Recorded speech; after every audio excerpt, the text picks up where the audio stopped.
Este objeto maldito parece inofensivo. Un oso de peluche antiguo, de ojos redondos negros, costuras gruesas y un pequeño lazo azul. El relleno, aunque suave, tiene una textura irregular, como si hubiese algo sólido dentro. Este peluche perteneció a El Costurero, un asesino serial que trabajaba para la secta La Hermandad del Tejido Vivo. Esta secta creía que los peluches podían guardar el aliento de un niño, atrapando su alma en el interior si el asesinato ocurría mientras el niño abrazaba el muñeco. El costurero cosía sus peluches usando mezclas de tela y piel. Luego rellenaba el interior con algo más oscuro: dientes, cabellos, uñas, huesos diminutos.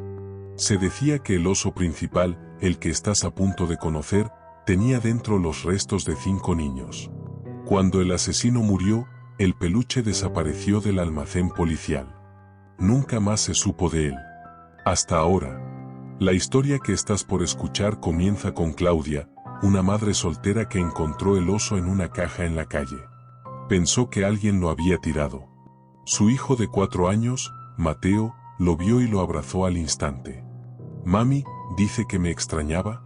Claudia se rió, pensando que era imaginación. Esa noche dejó al oso en la cama de Mateo. A las 3:07 de la madrugada, el monitor de bebé se encendió solo. Claudia escuchó a su hijo hablando. «¿Quién eres?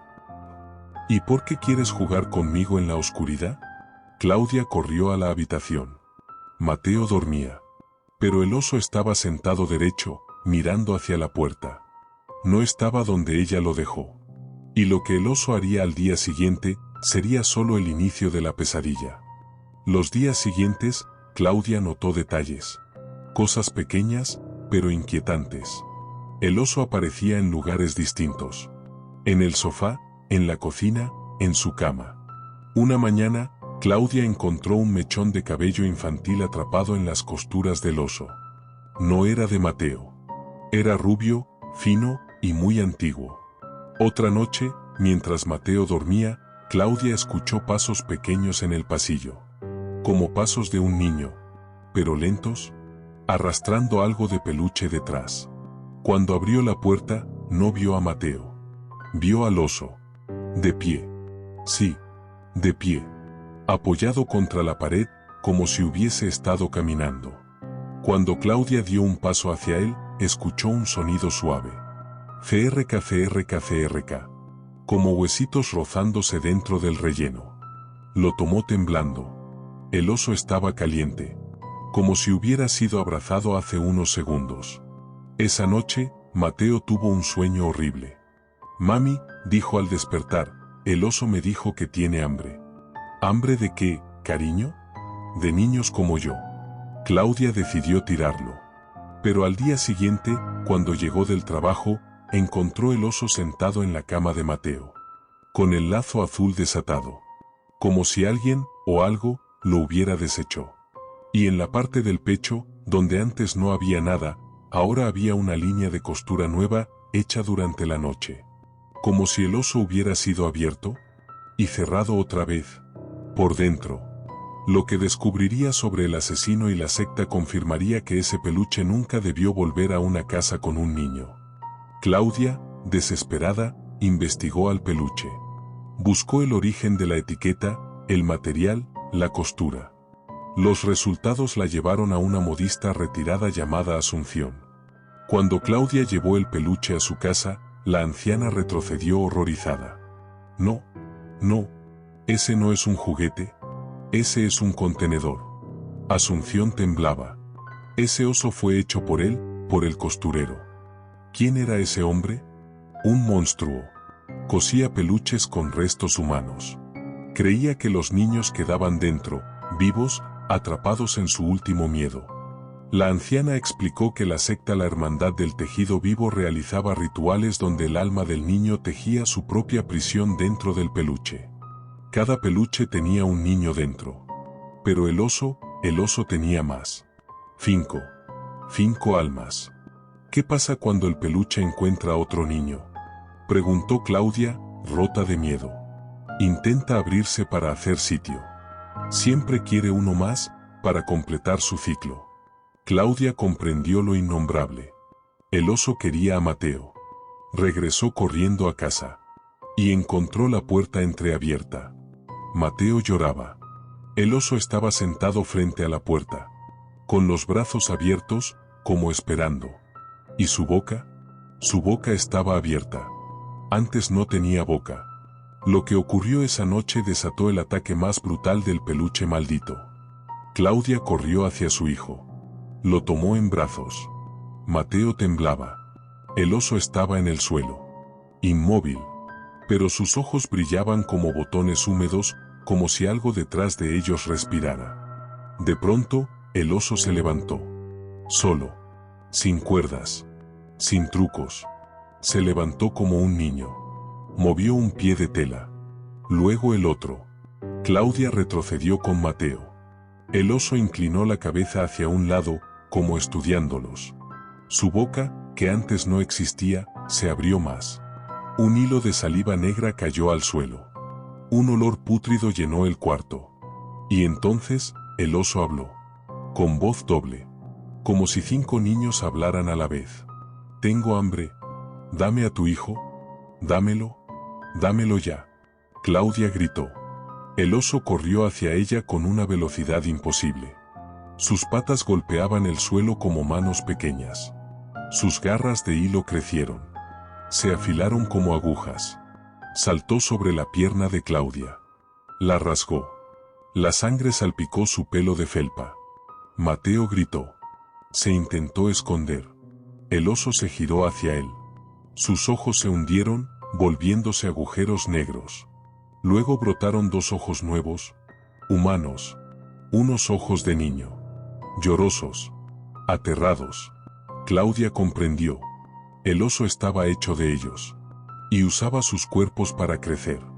El oso abrió el pecho. La costura reventó. Unas manos pequeñas salieron desde dentro. 2, 4, 8. Manos sin piel, de huesos delgados. Las manos agarraron a Claudia. La tiraron al suelo.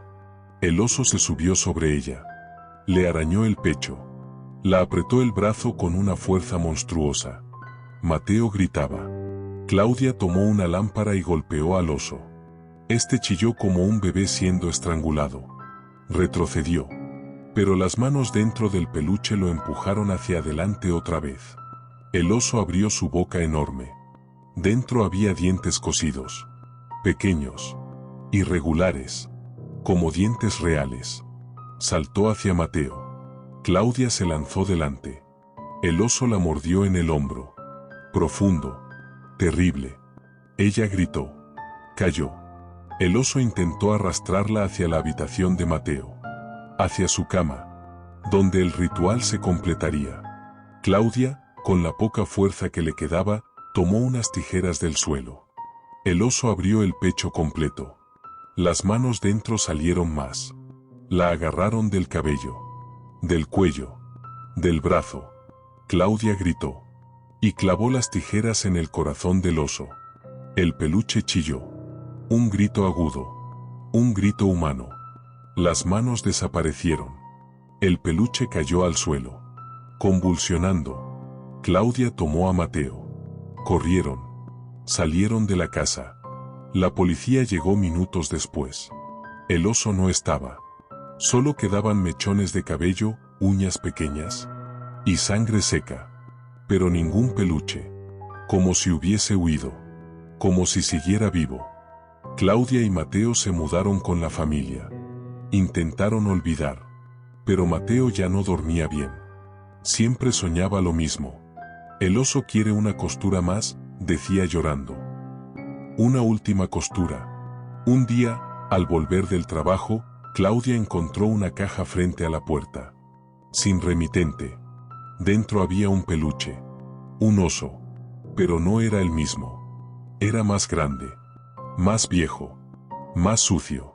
Y alrededor del lazo azul, había una costura nueva. Perfectamente hecha. Reciente. Húmeda. Claudia gritó. Quemó el peluche. Lo vio arder hasta quedar en cenizas. Pero esa noche, Mateo se despertó señalando la esquina del cuarto. Mami, su sombra está ahí. ¿La sombra de quién? Del oso. ¿Por qué está aquí? Dice que yo soy el último. ¿El último qué? El último hilo. El aire se volvió helado. Claudia sintió que alguien detrás de ella respiraba. Se giró.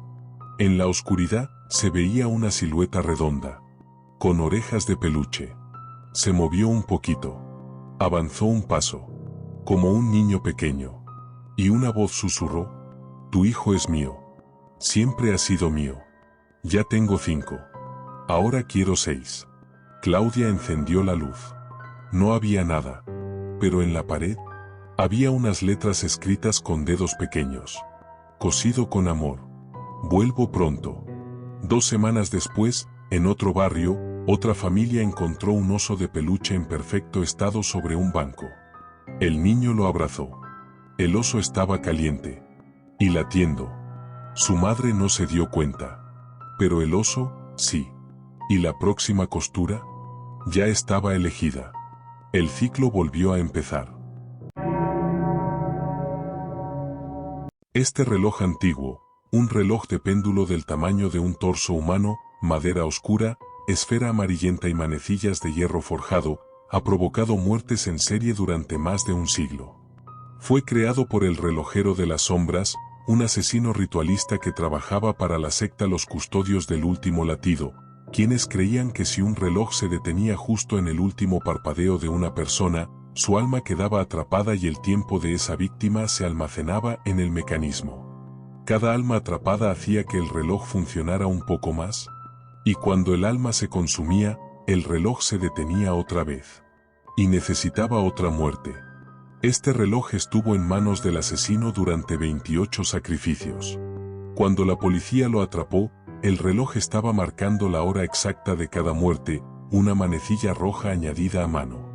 Después, el reloj quedó sellado en un almacén judicial.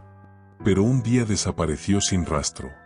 Décadas después, reapareció en una tienda de antigüedades donde Daniel, un hombre de 34 años, lo compró sin saber nada de su historia.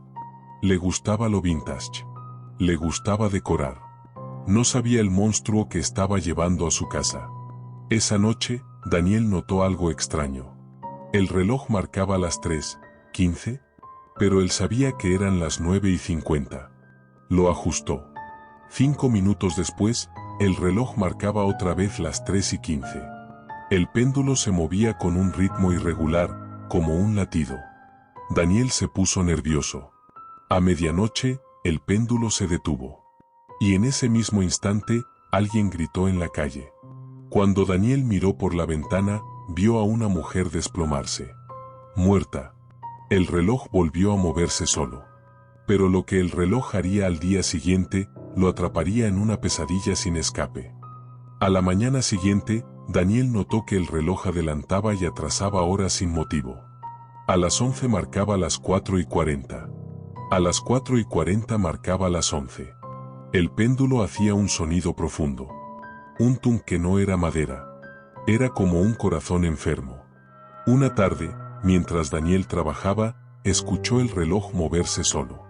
Las manecillas giraban tan rápido que parecían hélices. La esfera temblaba.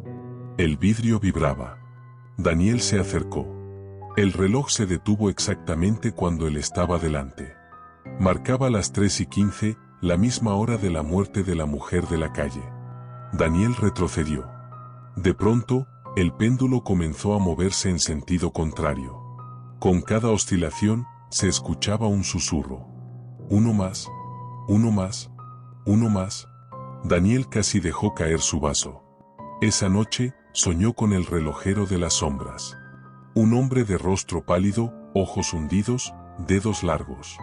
Le decía: cuando mi reloj se detenga, él elegirá a su próximo dueño o a su próxima muerte.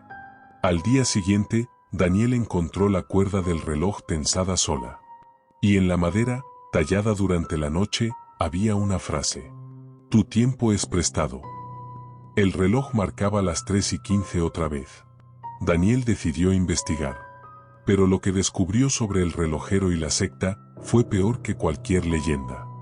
Daniel contactó a una historiadora obsesionada con objetos malditos. Ella, al ver las fotos del reloj, palideció. ¿Tú tienes esto?, susurró. Ese reloj es una tumba. ¿Qué significa? Que está lleno de almas. Y que cada una de ellas está atrapada en su último segundo. Le contó la historia del asesino. El relojero de las sombras había sido un técnico brillante. Cuando su esposa murió, enloqueció. Buscó a una secta que prometía conservar el tiempo de un ser amado. La secta le enseñó a crear un reloj capaz de atrapar almas. Pero no logró atrapar el alma de su esposa. Solo atrapó otras.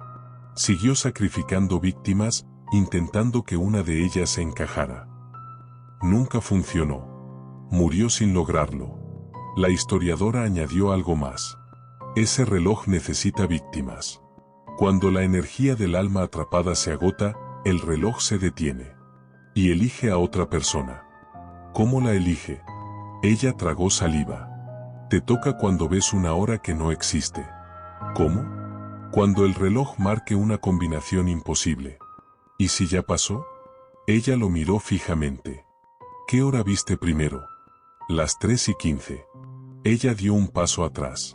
Entonces ya te eligió. Daniel regresó a casa temblando. El reloj marcaba las 3:15. Pero no eran las 3:15. El péndulo se movía acelerado. El vidrio vibraba. Y dentro del reloj, algo golpeaba desde el interior, como uñas rascando madera. Y lo que ocurrió cuando el reloj se detuvo, desató la noche más terrorífica de la vida de Daniel. Esa noche, a las 2:58 de la madrugada, Daniel se despertó sobresaltado. No por un ruido normal, sino por silencio absoluto. Ni autos, ni viento, ni su respiración. Nada. El reloj estaba detenido. Marcaba las 3:15. Daniel sintió un dolor en el pecho, como si un puño frío le presionara el corazón. El péndulo se detuvo midiendo medio movimiento, como congelado. Pero el péndulo no estaba quieto. Vibraba, como si quisiera seguir, pero no pudiera. De pronto, las paredes se oscurecieron. Las sombras se expandieron. El aire se volvió pesado. Un golpe sonó dentro del reloj. Luego otro. Y otro. Como si algo estuviera golpeando desde dentro. Queriendo salir. Daniel retrocedió. El reloj empezó a agrietarse. Sus manecillas temblaban. La madera crujía como huesos rompiéndose. La esfera se torció. La manecilla roja, la del asesino, comenzó a girar sola. Despacio. Muy despacio. Marcando segundos inexistentes. Daniel gritó. ¿Qué quieres de mí? El reloj respondió. No con sonido. Con imágenes. Dentro del vidrio aparecieron rostros. Rostros de las víctimas. Niños. Adultos. Mujeres. Hombres. Todos atrapados en un segundo interminable. La boca abierta. Los ojos congelados en el momento exacto de su muerte. Del interior del péndulo salió una voz muy grave. Tu último latido me pertenece. El péndulo se soltó. Cayó al suelo con un estruendo. Pero siguió moviéndose, arrastrándose hacia Daniel como una serpiente metálica. Golpeando el suelo. Trazando marcas. El reloj se inclinó hacia adelante. Cayó desde la pared, pero no se rompió. Se levantó como si tuviera piernas invisibles. Daniel corrió hacia la cocina. El péndulo lo persiguió. Lo golpeó en la pierna. Lo hizo caer. El reloj avanzó hacia él, marcando cada paso con un tac profundo. Cada tac hacía que Daniel envejeciera levemente. Notó sus manos arrugándose. Sus huesos doliendo. Su visión volviéndose borrosa. El reloj estaba succionando su tiempo. Daniel gritó. Se arrastró. Tomó un cuchillo. Golpeó el péndulo. Nada. El reloj abrió sus puertas frontales. Dentro había oscuridad absoluta. Un vacío que succionaba aire. Y dentro, las almas atrapadas. 12 manos salieron desde ese vacío. Lo agarraron por los tobillos. Por las muñecas. Por la garganta. Él gritó intentando soltarse. pero cada vez que tocaba el reloj, veía visiones de muertes pasadas. Niños llorando. Personas rezando. El asesino riendo. Los brazos tiraron más fuerte. Daniel sintió que lo arrastraban al interior. El reloj marcó la hora final. 3 horas 15 minutos. El péndulo golpeó el pecho de Daniel como un martillo. Sus costillas crujieron. Su visión se volvió negra. Y el reloj se detuvo. Todo quedó en silencio. Daniel abrió los ojos. No sabía dónde estaba. El aire era denso, oscuro, caliente. Estaba dentro del reloj. El mecanismo gigantesco lo rodeaba. Engranajes inmensos giraban lentamente. Rostros atrapados en cada engranaje lo miraban. Rostros vivos, gritando sin sonido, congelados en un instante eterno. Daniel intentó gritar, pero no tenía voz. Solo podía ver. Solo podía escuchar un latido profundo. El reloj latía. El reloj respiraba. Él era parte del reloj ahora. Afuera, en el mundo real, el reloj volvió a su posición original. Marcaba una nueva hora. 3:16. Una hora que jamás había marcado antes. Esa hora era suya. El reloj había devorado su tiempo. Y ahora necesitaba a otro. La policía encontró su casa vacía. El reloj en perfecto estado. Nadie entendió lo que había pasado. 3 semanas después, una mujer embarazada compró el reloj en una tienda de segunda mano. Funciona perfecto, dijo el vendedor. Ella lo puso en su casa. Esa misma noche, el reloj marcó las 3:15. El péndulo se movió. Sonó un tung profundo. La esfera brilló. Dentro del vidrio, un rostro apareció. El rostro de Daniel. «Corre», susurró. Antes de que el reloj se detenga, el péndulo ralentizó. El reloj marcó una hora imposible. 3:15:61.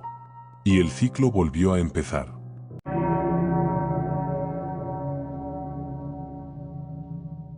Este objeto no estaba escondido. No era antiguo en apariencia ni imponía respeto. Estaba justo ahí, sobre el mostrador, al alcance de cualquiera. Una campanilla metálica de recepción, de esas que se tocan con un dedo para llamar al dependiente. Un sonido breve, limpio, inofensivo. Nadie sospecha de una campanilla. Nadie imagina que algo tan simple pueda ser una invitación. La campanilla pertenecía a una pequeña tienda de barrio que había cambiado de dueño varias veces. Siempre permanecía en el mismo sitio, junto a la caja registradora. Nadie recordaba quién la había traído originalmente. Simplemente estaba ahí. Y siempre había estado ahí. Los antiguos dueños aseguraban que ya formaba parte del local cuando ellos llegaron. Los primeros incidentes comenzaron cuando la tienda empezó a quedarse vacía durante largos ratos. El dependiente escuchaba la campanilla sonar desde el almacén. Salía a atender y no había nadie. Pensó que era el viento, una vibración del mostrador, cualquier cosa lógica. Hasta que ocurrió algo distinto. Una tarde, al salir tras el sonido, encontró la puerta cerrada por dentro. No había nadie. Pero la campanilla seguía vibrando levemente, como si acabara de ser tocada. A partir de entonces, el sonido empezó a repetirse siempre en momentos concretos. Justo antes de cerrar. Justo cuando el dependiente estaba solo. Nunca cuando había clientes.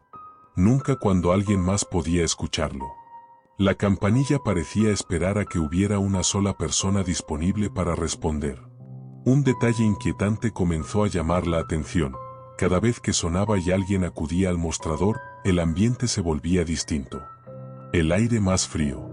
El silencio más espeso. Como si el sonido hubiera marcado el inicio de algo. Algunos empleados decían sentir que alguien estaba al otro lado del mostrador, aunque no vieran a nadie. Una presencia fija. Expectante. El primer caso documentado ocurrió cuando un empleado nuevo, ignorando las advertencias, decidió responder siempre que sonara.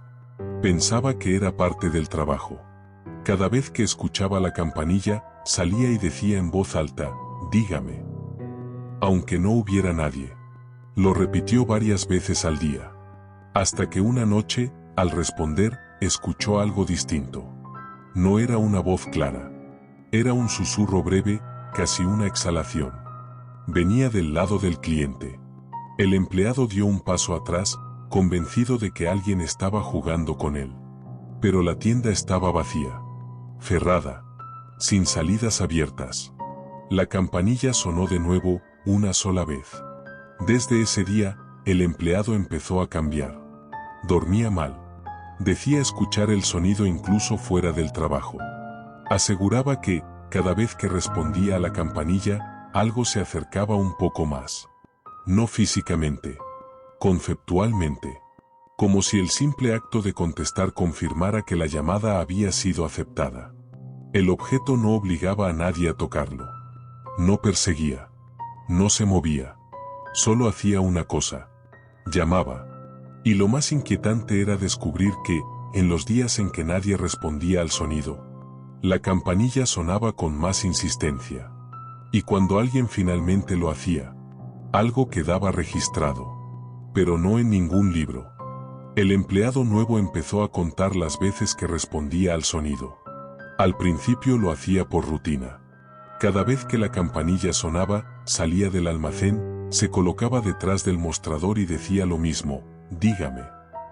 Aunque no hubiera nadie. Aunque el local estuviera cerrado. Pensaba que, si ignoraba el sonido, alguien podría quejarse. No quería problemas. No quería llamar la atención. La tercera vez que respondió en una misma tarde, notó algo distinto. No fue un sonido ni una voz. Fue una sensación clara, inmediata, como si hubiera interrumpido a alguien. Como si al otro lado del mostrador hubiera una presencia a la que había hecho esperar demasiado. El aire se volvió más frío y la campanilla vibró ligeramente, aunque nadie la tocó. A partir de ese día, el sonido dejó de ser aleatorio. La campanilla sonaba solo cuando el empleado estaba solo en la tienda. Nunca cuando había clientes. Nunca cuando el jefe estaba presente. Siempre cuando no había testigos. Y cada vez que respondía, el sonido parecía satisfecho. No volvía a sonar en un rato. Como si hubiera obtenido lo que buscaba. El empleado empezó a notar un patrón inquietante. Si respondía una sola vez, no ocurría nada inmediato. Si respondía 2 veces, esa noche dormía mal. Despertares repentinos. Sensación de que alguien estaba de pie junto a la cama. Pero si respondía 3 veces en un mismo día, algo más ocurría.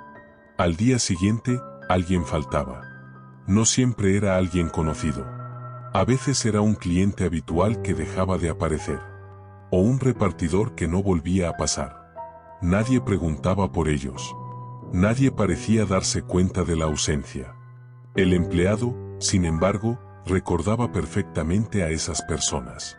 Y lo más inquietante era comprobar que, en los días siguientes, él era el único que las recordaba. Intentó dejar de responder. Decidió ignorar la campanilla. La primera vez que lo hizo, el sonido se repitió. Una vez. Luego otra. Y otra más. No era insistente, pero era constante. Como un recordatorio educado, pero firme. El empleado apretó los dientes y siguió trabajando. Al cabo de unos minutos, el sonido cesó. Esa noche, al cerrar la tienda, encontró algo nuevo bajo el mostrador. Una pequeña marca en la madera. No era un golpe ni un arañazo. Era una hendidura circular, del tamaño exacto de la base de la campanilla. Como si el objeto hubiera sido presionado contra la superficie desde abajo. A partir de entonces, ignorar el sonido tuvo consecuencias. Dolores de cabeza intensos. Mareos repentinos. Una presión constante en los oídos, como si el sonido estuviera allí, aunque no se oyera. El empleado describía la sensación como estar a punto de responder, incluso cuando no había campanilla sonando. Como si la llamada ya estuviera hecha y solo faltara su confirmación. El primer desaparecido directo fue un cliente nocturno. Un hombre que entró minutos antes del cierre y tocó la campanilla con fuerza. El empleado respondió, casi de forma automática. dijo dígame sin levantar la vista. Cuando miró, el hombre estaba inmóvil, con la mano aún sobre el mostrador. No había expresión en su rostro. No había movimiento. Y, en el silencio posterior, la campanilla sonó una sola vez, sin ser tocada. El cliente nunca salió de la tienda. No hubo forcejeo. No hubo rastro. Simplemente, dejó de estar. Al día siguiente, nadie recordó haberlo visto entrar. Nadie preguntó por él. Solo el empleado conservaba la imagen exacta del hombre apoyado en el mostrador.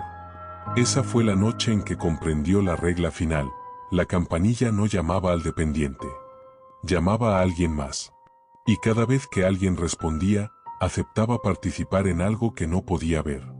Responder no era atender. Responder era confirmar. Y lo que ocurrió cuando otra persona decidió responder en su lugar demostró que la campanilla no distinguía entre empleados y clientes. Después de la desaparición del cliente nocturno, el empleado dejó de sentirse solo responsable. Había comprendido que la campanilla no dependía únicamente de él. Dependía de la respuesta. De cualquier respuesta. Y ese detalle lo volvió aún más peligroso. Porque responder no siempre era una decisión consciente. El primer indicio apareció de forma sutil. Una mañana, mientras limpiaba el mostrador, el empleado creyó escuchar su propia voz decir dígame. No había abierto la boca. El sonido había salido desde el lado del cliente. Se quedó inmóvil durante varios segundos, con la sensación de que algo acababa de ensayar una frase conocida. La campanilla sonó inmediatamente después, una sola vez, como si aprobara el intento. A partir de ese momento, comenzaron a producirse respuestas involuntarias. Clientes que entraban a la tienda y, sin tocar la campanilla, decían sí o diga al cruzar la puerta. Algunos se reían después, incómodos, sin saber por qué habían hablado en voz alta. Otros no parecían darse cuenta de lo que habían hecho. En todos los casos, la campanilla respondía con un sonido breve, limpio, satisfecho. El empleado empezó a observar un patrón aún más inquietante. No todas las respuestas tenían el mismo efecto. Había respuestas que no provocaban nada. Pero cuando alguien utilizaba ciertas palabras, el ambiente cambiaba de inmediato. Dígame. Aquí estoy. ¿En qué puedo ayudarle? Frases que implicaban disponibilidad, presencia, aceptación. Esas eran las respuestas correctas. Una tarde, una clienta mayor entró en la tienda. No tocó la campanilla. Se detuvo frente al mostrador, sin mirar al empleado, dijo con voz clara, ya he llegado. En ese instante, el sonido metálico resonó con una intensidad inusual. El aire se volvió pesado. La mujer parpadeó varias veces y preguntó, confundida, dónde estaba. No recordaba haber entrado. Minutos después, salió de la tienda sin comprar nada. Nunca volvió. Nadie preguntó por ella. La campanilla ya no necesitaba ser tocada. Había aprendido a provocar la respuesta correcta. A inducirla. A hacer que las personas se ofrecieran sin saberlo. El empleado comprendió que el objeto no estaba llamando a una presencia invisible. Estaba registrando disponibilidad. Identificando a quién podía responder. Intentó advertir a los clientes. Les pidió que no hablaran al entrar. Que no respondieran al sonido. Que no dijeran nada. Algunos lo miraban extrañados. Otros se molestaban. Un hombre se burló de él y tocó la campanilla varias veces seguidas, diciendo en voz alta, aquí estoy. ¿Qué pasa? La campanilla sonó una última vez, más grave que las anteriores. Ese hombre no salió de la tienda.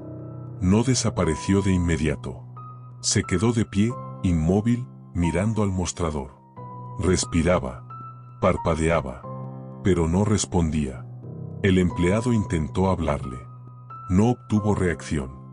Minutos después, el hombre dio media vuelta y caminó hacia la puerta trasera del local, una zona a la que los clientes no tenían acceso. La puerta se cerró tras él. Nunca volvió a abrirse.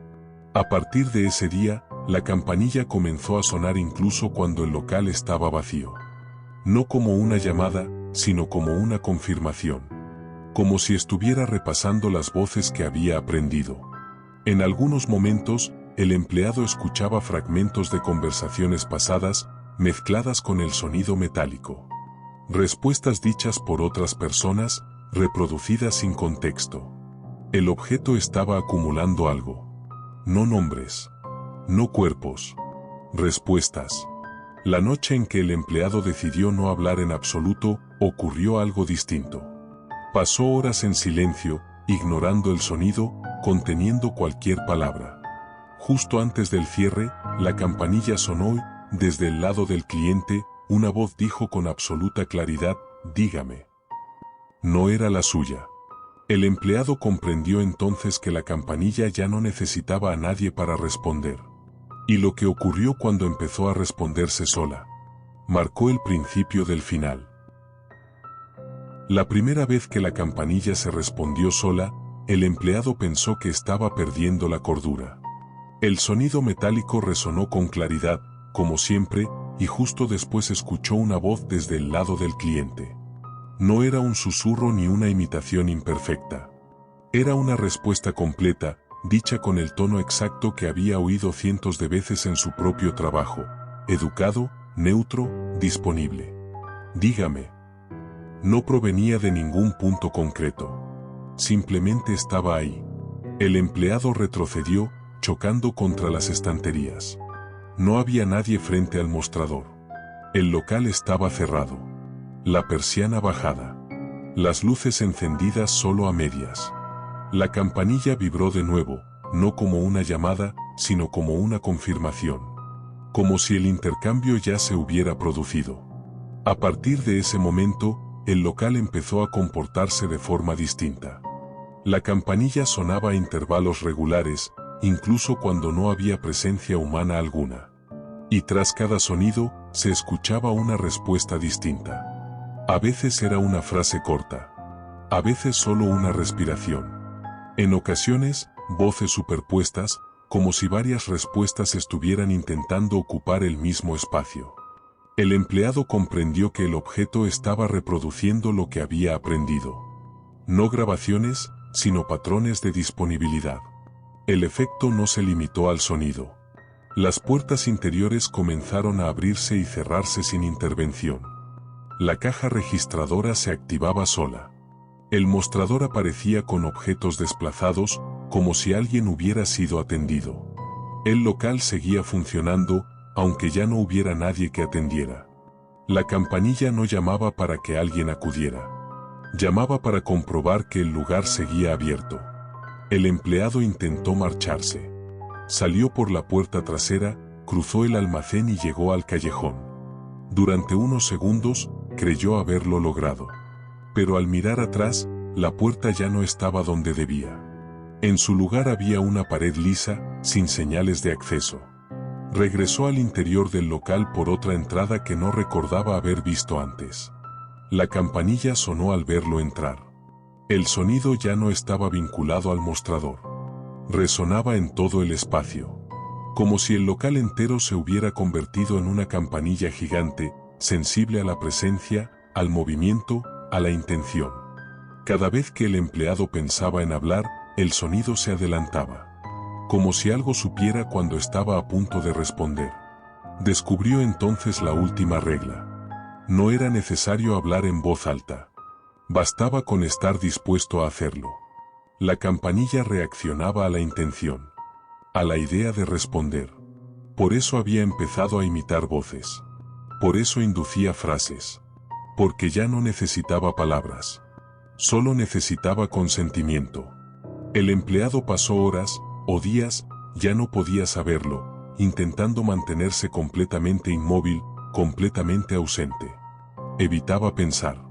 Evitaba reaccionar. Pero incluso así, el local seguía funcionando.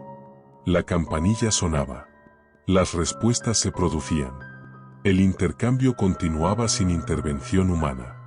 En un momento de lucidez desesperada, el empleado comprendió que el objeto no estaba llamando a personas concretas. Estaba llamando a la función. a la idea de atención, a la presencia que responde. Y mientras existiera un lugar destinado a atender, la llamada seguiría activa. La campanilla no necesitaba empleados. Necesitaba un aquí estoy. Y el local había aprendido a decirlo por sí mismo.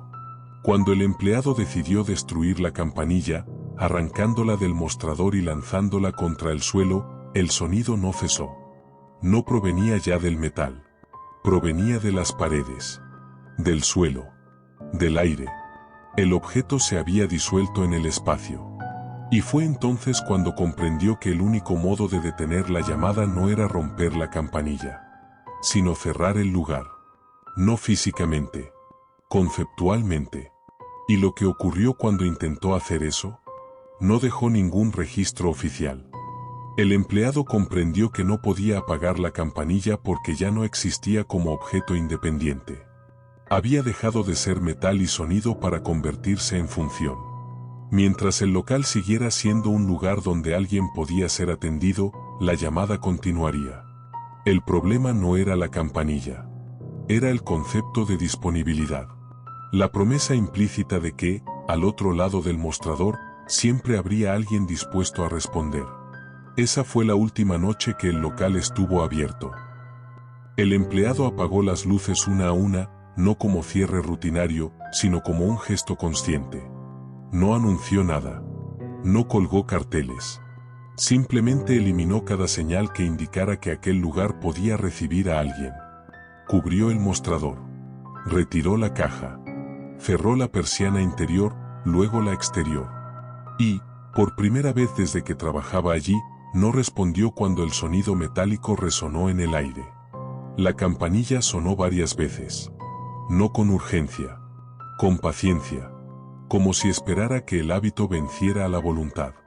El empleado se mantuvo inmóvil, respirando despacio, evitando incluso pensar en responder.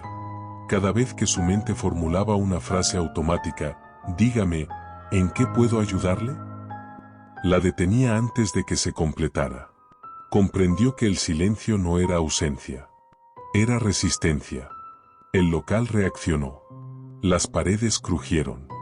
El suelo vibró levemente. El sonido metálico se deformó, perdiendo su claridad habitual. Ya no era una campanada limpia. Era un eco torpe, incompleto, como una llamada sin destino. Por primera vez, la campanilla parecía confundida. No porque no hubiera nadie, sino porque no había función que cumplir. Horas después, el sonido cesó. No de golpe. Se apagó como se apaga un hábito.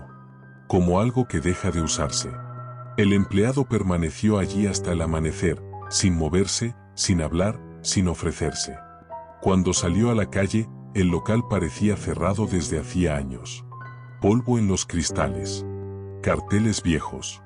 Nadie recordaba haber comprado allí recientemente. Nadie recordaba haber oído una campanilla. Días después, el local fue alquilado de nuevo. La campanilla no estaba. Nadie la encontró entre los objetos del antiguo negocio. El nuevo comercio abrió sin mostrador, sin recepción clara, sin punto de atención fija. Nadie volvió a escuchar el sonido. Pero los testimonios no desaparecieron del todo. Algunas personas aseguran que, en tiendas antiguas, en hoteles pequeños o en oficinas vacías, a veces escuchan un sonido metálico breve cuando están completamente solos. No una llamada clara. Más bien un recuerdo. Un impulso. La sensación de que deberían decir algo. De que alguien espera al otro lado. Los expertos creen que el fenómeno no está ligado a una campanilla concreta, sino a cualquier espacio diseñado para responder. A cualquier lugar donde se asume que alguien debe estar disponible. Mientras exista esa expectativa, la llamada puede volver. Por eso, quienes conocen el caso recomiendan algo muy simple. Si alguna vez entras en un lugar vacío, si escuchas un sonido que parece pedir atención, si sientes el impulso automático de decir dígame, no respondas. Porque hay llamadas que no buscan ayuda. Buscan confirmación. Y una vez que respondes, ya formas parte del turno. Si te gustan las historias de terror realista, los objetos malditos y los casos donde lo cotidiano se convierte en una trampa. Suscríbete a Llegó el Terror y activa la campana. Aquí seguimos contando historias que muchos preferirían no contestar jamás.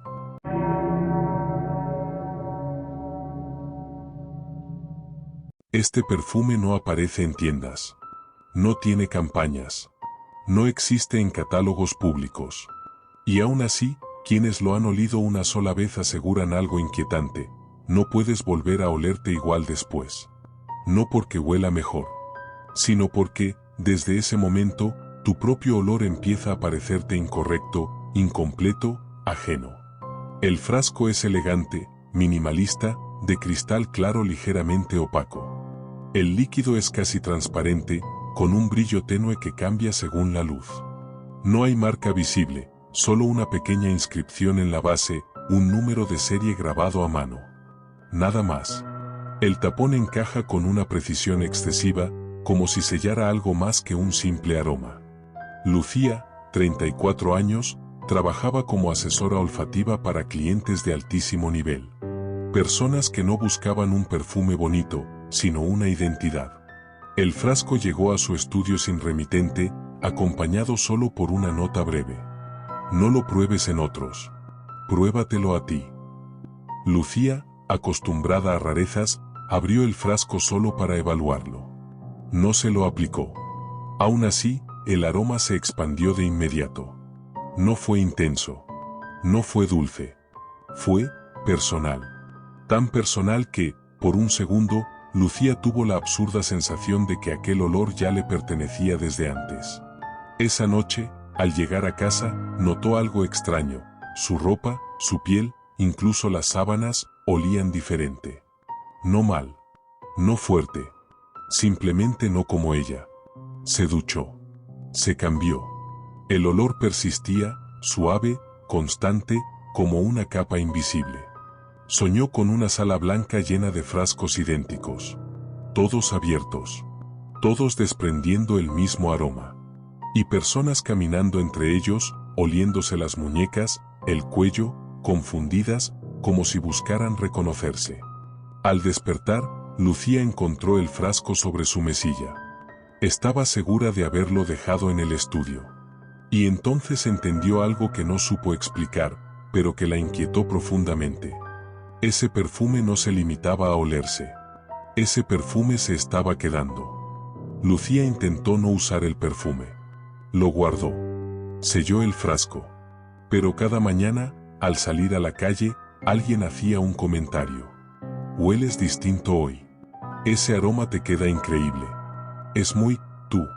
La última frase la perturbó más de lo que debería. En el estudio, algunos clientes parecían distraídos cuando ella se acercaba. No la miraban directamente a los ojos.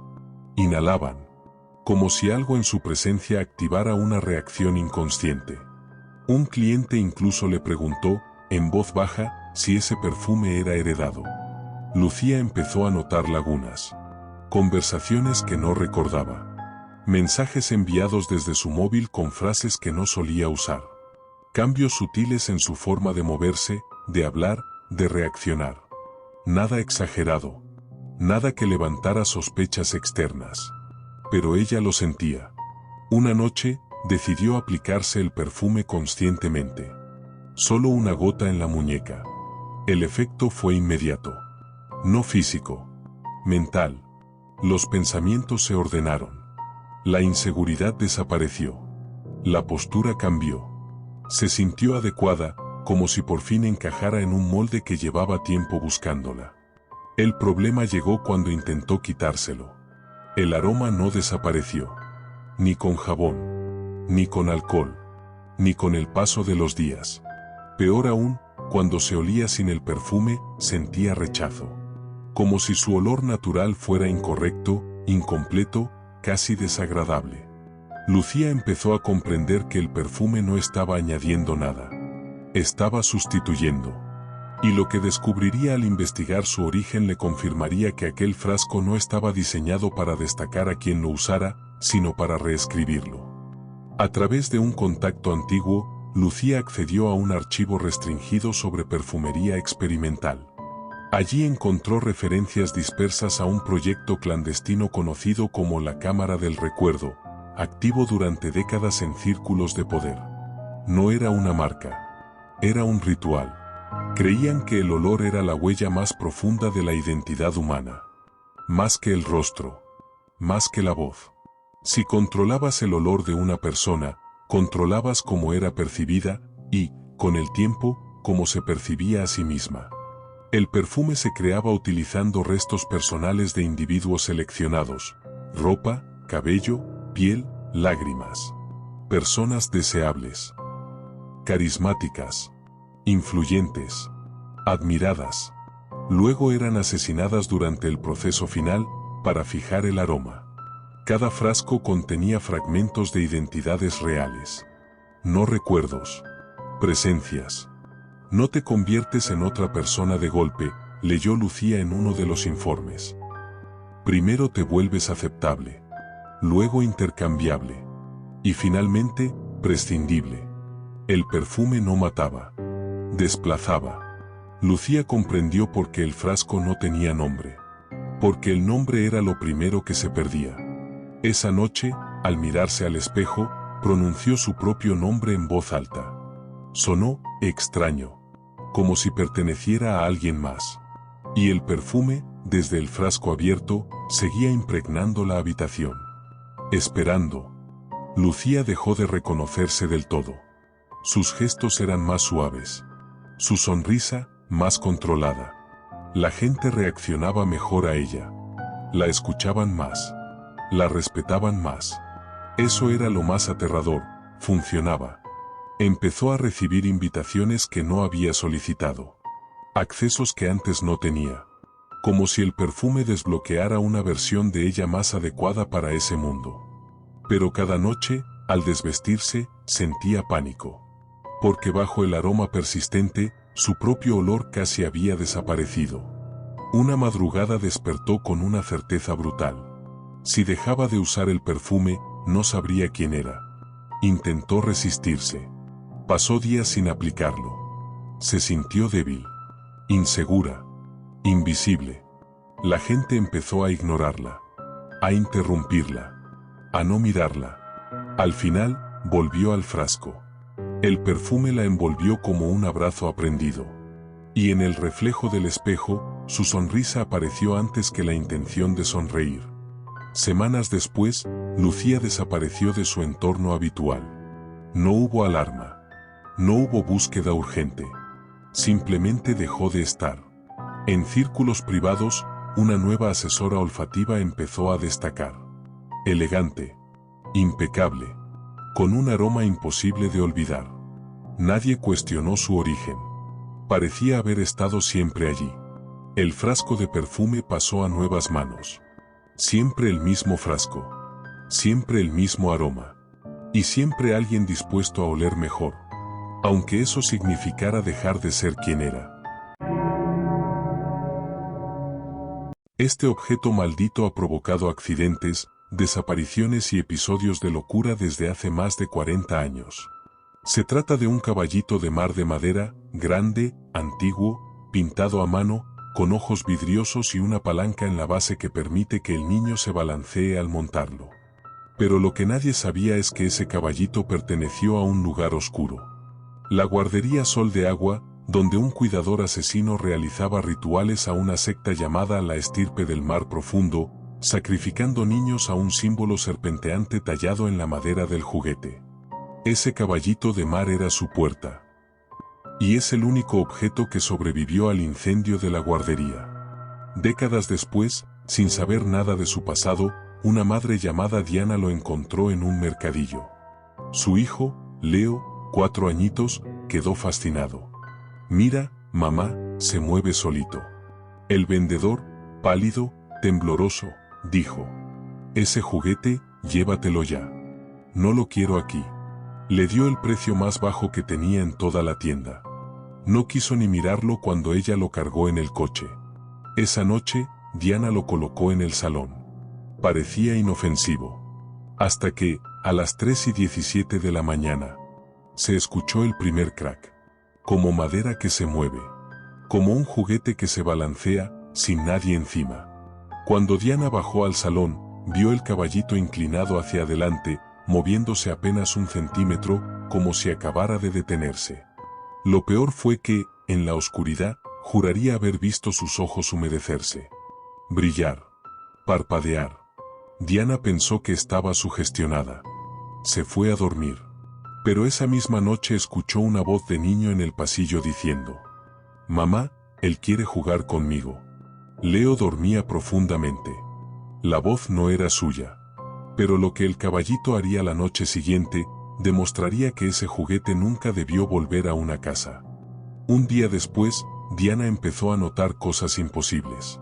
El caballito aparecía en posiciones diferentes. Más adelante. Más cerca de la puerta. Girado hacia el pasillo. Luego hacia las escaleras. Eso no era lo peor. Una mañana, al despertar, Diana escuchó risitas suaves desde el salón. Risas de niños. Pero Leo seguía dormido en su cama. Cuando bajó, encontró el caballito moviéndose solo. Balanceándose. Lento. Rítmico. Como si alguien invisible estuviera montado encima. Las paredes crujían como si la casa respondiera al movimiento. El aire se volvía frío cada vez que el caballito se inclinaba. Diana se acercó temblando. Puso su mano sobre la madera para detenerlo. El juguete se detuvo de golpe. Y una voz de niño, muy cerca de su oído, susurró: «No me toques. Es mi turno». Diana saltó hacia atrás. No había nadie. Desde ese día, Leo empezó a despertarse con sueños horribles. «Mamá, el del mar profundo dijo que me quiere llevar». «¿Quién?», preguntó Diana, pálida. «El que vive dentro del caballito, el que tiene los dientes largos». Diana decidió deshacerse del caballito. Lo sacó de la casa. Lo dejó en la basura. Pero al día siguiente, cuando volvió del trabajo, el caballito estaba dentro del salón, con marcas nuevas en la madera, como arañazos hechos desde dentro. Como si algo quisiera salir. Pero lo que descubriría investigando su origen, sería peor que cualquier pesadilla. Desesperada, Diana buscó al vendedor. Lo encontró llorando en la trastienda de su puesto. Cuando vio a Diana, lo primero que dijo fue: «No debería haberlo llevado a tu casa. Ese juguete está muerto por dentro, pero vivo por fuera». Le contó la verdad. Ese caballito perteneció a Alberto Ríos, el cuidador de la guardería Sol de Agua. Alberto era miembro de la estirpe del mar profundo, una secta que creía que ciertos objetos podían absorber el aliento de los niños y unirlos a un ser antiguo que habita bajo el agua. Para ellos, el caballito de mar era un símbolo sagrado. Un recipiente. Alberto ataba a los niños a la figura, balanceándolos mientras recitaba cánticos. Los pequeños desaparecían. O aparecían sin vida. Con marcas de dedos pequeños en sus cuellos. Como manos que no eran de él. Cuando la guardería ardió en un incendio, solo un objeto quedó intacto. El caballito. Los bomberos decían haber escuchado risitas entre las llamas. La policía encontró marcas de uñas infantiles en la madera. Cuando el vendedor terminó, dijo: «Ese caballito no quiere estar en tiendas». «¿Entonces dónde quiere estar?», preguntó Diana. «¿Con los niños?». «Siempre quiere otro». Diana corrió a casa, rezando que Leo estuviera a salvo. Pero al entrar, el caballito estaba en el centro del salón. Y Leo estaba sentado sobre él, con los ojos en blanco, balanceándose suavemente, diciendo en voz baja: «Ya viene, ya viene, ya viene». Y lo que salió de la base del caballito cuando Diana intentó bajarlo, fue una pesadilla viva. Diana agarró a Leo de los brazos para bajarlo del caballito. Pero los pies del niño estaban pegados a la madera, como si raíces invisibles lo sujetaran. «Suéltalo», gritó ella, tirando con todas sus fuerzas. El caballito comenzó a moverse por sí mismo. Primero lento, luego más rápido, y más rápido, como un animal desbocado. Leo balanceaba su cuerpo hacia adelante y atrás, pero no por voluntad propia. Su cabeza colgaba. Sus ojos seguían en blanco. La madera crujía como si estuviera viva, como si respirara. El caballito avanzó hacia Diana, empujándola hasta la pared. Entonces, ocurrió lo imposible. Del hueco entre las tablas del caballito salió una mano infantil. Una mano pequeña, pálida, de dedos largos y delgados, como si se hubieran estirado demasiado tiempo. Esa mano agarró la pierna de Diana. La apretó. La hundió. Las uñas se clavaron en su piel como agujas. Diana chilló. Intentó zafarse, pero otra mano salió de la madera. Y otra. Y otra. Pequeñas manos de niños invisibles. Centenares. Todas tratando de arrastrarla hacia la base del caballito. Hacia ese hueco oscuro que parecía una boca abierta. El caballito empezó a cambiar. El rostro tallado se deformó. Los ojos de vidrio giraron. La boca pintada se abrió mostrando dientes de madera afilados. Del interior del juguete salió una voz múltiple. Una voz hecha de muchas voces infantiles mezcladas. Ven con nosotros, Diana. Ven al mar profundo. Tu hijo será nuestro, como los otros. Las manos tiraban con fuerza inhumana. La piel de Diana se desgarraba. Se escuchaba como la madera crujía. Como algo dentro del caballito se agitaba. Como una criatura se acercaba desde lo más profundo de la estructura. Leo, con la voz del cuidador asesino, murmuró. Mamá, él quiere que te unas. Quiere una familia completa. Diana reunió fuerza. Tomó una figura pesada de la estantería y golpeó el caballito en la cabeza. El caballito chilló. Un chillido agudo, ensordecedor. Las ventanas vibraron. Las luces parpadearon. Las manos retrocedieron. El caballito comenzó a sangrar por las grietas. Un líquido oscuro, espeso, como tinta mezclada con sal. Leo cayó inconsciente. Diana lo tomó y corrió hacia las escaleras. Pero detrás de ella, el caballito se levantó. Con sus 4 patas. Como un animal real. La madera se dobló. Las articulaciones crujieron. La cola se extendió, puntiaguda, como un aguijón. Y el caballito corrió detrás de ella. Golpeando el suelo. Dejando huellas mojadas. Como si viniera del mar. Diana llegó a la puerta. La abrió. Pero el caballito la embistió. La lanzó por los aires. Leo despertó llorando. El caballito lo miró, bajó la cabeza. Y comenzó a avanzar hacia él lentamente, como un animal acechando a su presa. Diana, sangrando, se arrastró. Se puso de pie. Tomó un cuchillo de la cocina. Gritó. A mi hijo no lo vas a tocar. El caballito abrió la boca de madera. Una boca llena de dientes tallados. Y saltó hacia ella. Lo que ocurrió entonces, marcó el final del caballito. Pero no de su maldición. Diana esperó a que el caballito saltara. Y cuando estuvo a medio aire, clavó el cuchillo justo en la grieta que había abierto antes. El caballito chilló como un niño ahogado. Cayó al suelo, retorciéndose. Las manos pequeñas salieron otra vez, pero esta vez parecían desesperadas. Como si intentaran sostener el juguete. Como si no quisieran que muriera. Diana tomó el cuchillo con ambas manos. Y lo hundió. Una. Y otra. Y otra vez. El caballito empezó a desmoronarse. La madera se partió. El barniz se desprendió. El símbolo del ritual se encendió en un azul profundo. Como luz de océano a medianoche. Leo gritó. Mamá, algo sale de él. Del interior del caballito emergió una figura negra. Un humo espeso. Frío. Una forma humanoide con la boca abierta en un grito silencioso. Era Alberto Ríos. El cuidador. O lo que quedaba de él. Su rostro estaba hundido. Sus ojos eran fosas. Sus manos goteaban agua salada. Ese niño era mío, gruñó con una voz que venía de todas partes. Diana se interpuso entre él y su hijo. Temblando. Gritando. No lo vas a tocar.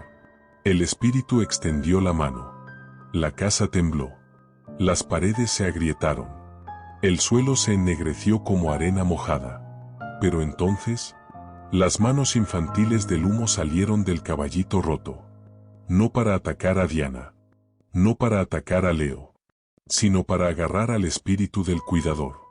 Lo tiraron hacia atrás. Hacia el caballito destruido. Mientras sus voces susurraban. No más juegos. ¿Te quedarás aquí, con nosotros? El espíritu de Alberto Ríos gritó. Fue arrastrado dentro del cuerpo roto del caballito. Y todo se apagó de golpe. Silencio. Oscuridad. Cuando Diana abrió los ojos, estaba abrazando a Leo. El caballito era ahora solo madera inerte. Rota. Vacía. Los restos fueron quemados en un centro de reciclaje. Diana vio cómo el fuego los devoraba. Lloró. Abrazó a su hijo. Creyó que todo había terminado. Pero 3 días después, en la playa de un pueblo cercano, un pescador encontró algo entre las rocas. Un trozo de madera. Negro. Curvado. Con forma de ojo. Un niño lo encontró. Lo levantó. Lo llevó a casa. Esa noche, su madre escuchó un ruido. Un crack.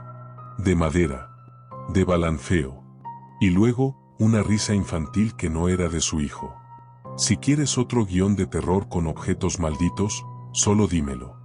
El siguiente puede ser incluso más oscuro que este.